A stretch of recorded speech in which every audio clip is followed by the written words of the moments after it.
जय हिंद फ्रेंड्स। क्या हाल चाल है आप सभी लोगों का। उम्मीद करते हैं कि आप जो है बिल्कुल मस्त और ज़बरदस्त होंगे। ठीक है, आज मैं आपको जो है एक बहुत ही इम्पोर्टेंट टॉपिक के ऊपर जो है कुछ बताने वाला हूं, जिसका नाम है दोहरा निषेचन। क्लास 12th में आप जो है पढ़ते हैं इस टॉपिक को, और इस टॉपिक को आप बहुत गहराई से पढ़ते हैं।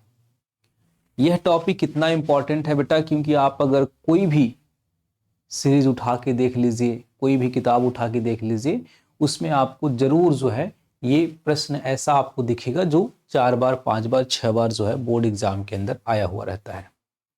मैंने स्वयं इस टॉपिक को जो है 10 बार जो है आप सबकी क्लास में इस चीज़ को पढ़ाया है, बताया कि इस चीज़ को आप जरूर से जरूर जो है याद रखें। चलिए, तो आज मैं इसी टॉपिक को जो है विस्तार से पूरी सही से बेटा जो है समझने वाले हैं। सवाल ये आपसे पूछे जाते हैं, ठीक है, घुमा फिरा के वही बात जो है सब सवालों में है। देखिए, आवृतबीजी पौधे की द्विनिषेचन की क्रिया विधि का जो है वर्णन करिए, मतलब दोहरा निषेचन समझाइए। कह रहा है त्रिशल्यन पर संक्षिप्त टिप्पणी कीजिए। दोहरा निषेचन किसे कहते हैं, इसका क्या महत्व है, ये पूरी बातें जो है बेटा आपसे पूछी गई प्रश्न के रूप में। अब सवाल ये आता है कि इसका जवाब क्या होगा। ठीक है, मैं जो चीज जिस तरह से बता रहा हूं आप उस चीज को उसी तरह से जो है रिसीव करिए और उस पर जो है काम करिए। चलिए ध्यान सुनिएगा। देखो देखा यहां पे एक शब्द लिखा बेटा, भ्रूण कोश। क्या लिखा है बेटा, जो ये लिखा है भ्रूण कोश में स्वतंत्र हुए दोनों नर केंद्रक जो है, कह रहा है भ्रूण कोश में स्वतंत्र हुए। देखो यहाँ पे भ्रूण कोश में स्वतंत्र हुए दोनों जो है नर केंद्रक नर युग्मक की तरह कार्य करते हैं।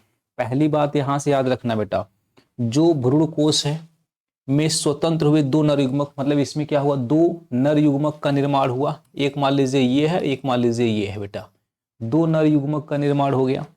ठीक, नर युग्मक की तरह जो है कह रहा है दोनों नर केंद्रक नर युग्मक की तरह जो है कार्य करते हैं। समझ में आया यहां तक। ठीक, इनमें से एक वास्तविक मादा युग्मक अंड कोशिका के अंदर जो है प्रवेश करता है। मान लीजिए यहां बेटा ये है अंड कोशिका, और इसमें से केवल एक जो है क्या हो गया, अंड कोशिका के साथ मिल गया। जो नर युग्मक है, या कह दीजिए कि वह केंद्रक जो नर युग्मक की तरह कार्य करता है, वो क्या हो गया बेटा, जो है अंड कोशिका के साथ मिल गया। जब वह अंड कोशिका से मिल गया तब तो बेटा जो है क्या हो गया, निषेचन हो गया। और इस घटना को हम नाम देंगे बेटा जो है वास्तविक निषेचन। ठीक, और इस घटना में होगा क्या, 2n का निर्माण हो जाएगा बेटा। क्या कंडीशन बनेगा, 2n बनेगा, 3n नहीं बनेगा, 2n बनेगा यहां पर। ठीक, मादा युग्मक अंड कोशिका के अंदर प्रवेश करके उसके केंद्रक के साथ जो है क्या होता है, संयोजित हो जाता है, मतलब फ्यूज हो जाता है, मिल जाता है। ठीक, चलो भाई मिल गया, समझ में आता है। अतः यह क्रिया वास्तविक युग्मक संलयन होती है। इस प्रकार की क्रिया को निषेचन कहते हैं। इस प्रकार की क्रिया को बेटा क्या कहते हैं, निषेचन के नाम से जो है जानते हैं। क्लियर। अब कहोगे सर हमको समझ में नहीं आया। बेटा ध्यान से सुनो, समझो ध्यान से। जो नर केंद्रक है वो कितना है, 2 है, और दोनों किसकी तरह कार्य कर रहे हैं, नर युग्मक की तरह कार्य कर रहे हैं। उसमें से एक नर युग्मक जो है वो चला गया किसके साथ बेटा, जो है मिल गया जाके मादा युग्मक अंड कोशिका के साथ। नर युग्मक जाके मिल गया किसके साथ, मादा युग्मक के साथ मिल गया, और उसका दोनों का केंद्रक आपस में क्या हो गया बेटा, फ्यूज हो गया। तो क्या हो गया, निषेचन हो गया। कहोगे हाँ सर निषेचन हो गया। इस घटना को बेटा हम वास्तविक निषेचन के नाम से जानते हैं। ठीक है, लेकिन अभी भी बेटा सवाल वही है कि एक जाके एक नर युग्मक मादा अंड कोशिका से मिल गया, समझ में आ रहा है, लेकिन दूसरा वाला नर युग्मक क्या हुआ, क्योंकि 2 बना था। तो देखो ध्यान से, जो है एक बेटा ये है, एक ये है, और ये जाके मिल गया किससे, जो है एग से। तो समझ में आता है। चलो ठीक, दूसरा नर युग्मक 2 ध्रुवीय केंद्रकों द्वारा बने द्वितीयक केंद्रक की ओर जो है खिसक कर उसे निषेचित करता है। ध्यान से सुनना, जो दूसरा बेटा जो है नर युग्मक ध्रुवीय केंद्रकों द्वारा बने द्वितीयक केंद्रक, सुनना ध्यान से देखो, द्वितीयक केंद्रक की ओर खिसक कर उसे निषेचित कर देता है। द्वितीयक केंद्रक के साथ हुआ तो ससुरा जो है क्या बना देगा बेटा, 3n बना देगा। क्या बना देगा, 3n बना देगा। और इस क्रिया को जो है त्रिसंयोजन या त्रिसंलयन कहते हैं। एक ही भ्रूणकोश में दो संयोजन होता है। एक ही भ्रूणकोश में क्या हुआ बेटा, दो बार संयोजन हुआ, दो बार निषेचन हुआ, इसलिए नाम दे दिया गया दोहरा निषेचन। इसलिए जो है नाम दिया गया दोहरा निषेचन। एक बार जो है नर युग्मक अंड कोशिका के साथ, दूसरी बार बेटा दूसरा नर युग्मक जो है द्वितीयक केंद्रक के साथ जो है हो गया, ध्रुवीय केंद्रकों द्वारा बने द्वितीयक केंद्रक के साथ जो है निषेचन कर लिया। दो बार निषेचन हुआ। पहली बार जो है बेटा क्या बना कंडीशन 2n, और दूसरी बार क्या बन गया 3n। ठीक है, अतः इस क्रिया को द्विनिषेचन कहा जाता है। क्यों कहा गया द्विनिषेचन, क्योंकि निषेचन ही दो बार हुआ है। निषेचन की क्रिया बेटा कितनी बार हुई है, दो बार हुई है, इसलिए यह द्विनिषेचन है। समझ में आ गया। अब यहां पे ध्यान से देखो, अतः इस क्रिया को द्विनिषेचन कहा जाता है, बात खत्म। क्यों द्विनिषेचन कहेंगे, दो बार निषेचन हुआ इसलिए कहेंगे। अब अगली बात आती है बेटा, सर्वप्रथम सन 1898 में, सुनना ध्यान से, 1898 में बेटा जो है एक वैज्ञानिक थे, उनका नाम क्या था, जो है S.G. नवासीन। क्या नाम था बेटा, जो है S.G. जो है नवासीन नाम था, S.G. नवासीन नाम था। और ये बेटा जो है लिलियम के एक पौधा था, और बेटा एक पौधा था जिसका नाम था फ्रिटिलेरिया।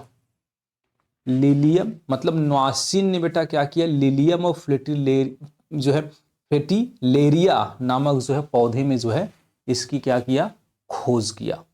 किसका, दोहरा निषेचन का। अभी आपके लिए एक और इंपॉर्टेंट बात है, देखो पौधों में खोजा था, यद्यपि युग्मक संलयन की खोज सबसे पहले स्टार्सबर्गर ने किया था।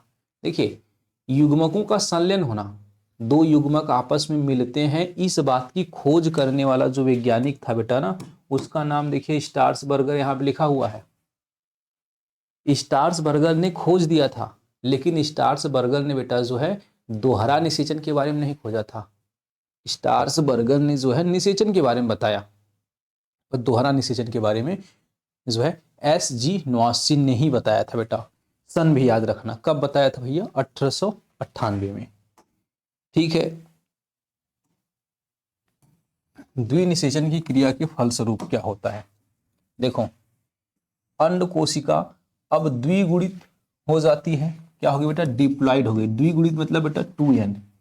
निषेचन हो गया तो जाहिर सी बात है कि जो अंड कोशिका होती है बेटा वह अगुणित होती है। क्या होती है, अगुणित होती है।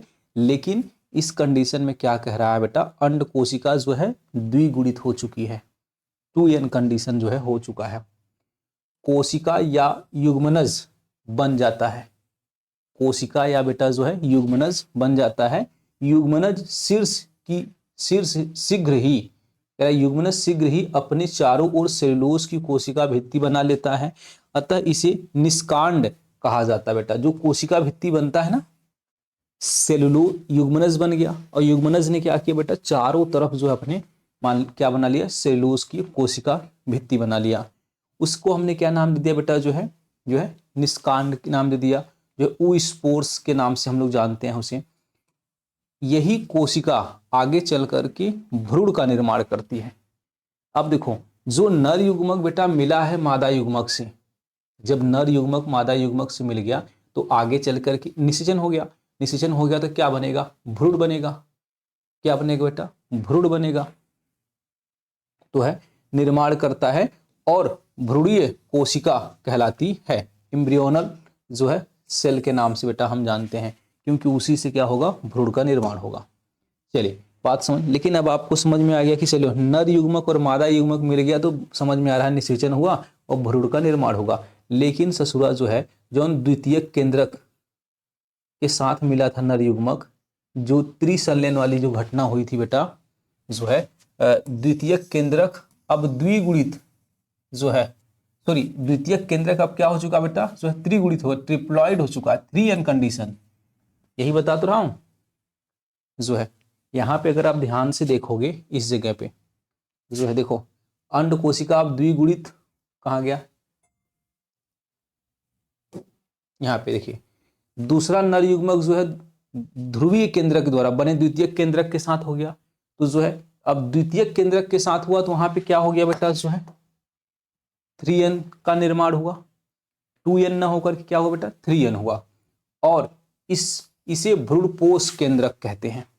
जो 3n वाला कंडीशन है, 3n मतलब बच्चा जो है द्वितीयक जो केंद्रक है वो क्या हो चुका है, त्रिगुणित हो चुका है, क्योंकि वह एक बार नर युग्मक के साथ निषेचन कर चुका है। तो क्या हो गया 3n हो गया, और 3n होने की वजह से हमने क्या नाम दे दिया इसको बेटा, जो है भ्रूणपोष केंद्रक जो है नाम दिया।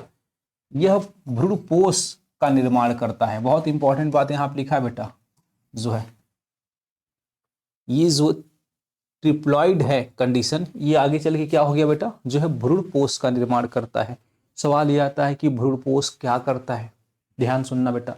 द्विनिषेचन का एक अपना महत्व होता है पहली चीज, और द्विनिषेचन आवृतबीजी पौधे का एक लाक्षणिक जो है एक अभिलाक्षणिक जो है गुण है। इस क्रिया के फलस्वरूप ही विशेष प्रकार के भ्रूणपोष का निर्माण हो पाता है। देखो यहाँ लिखा भ्रूणपोष बेटा, और भ्रूणपोष क्या करता है, भ्रूण को तथा बीज के अंकुरण के समय पोषण देने वाला होता है।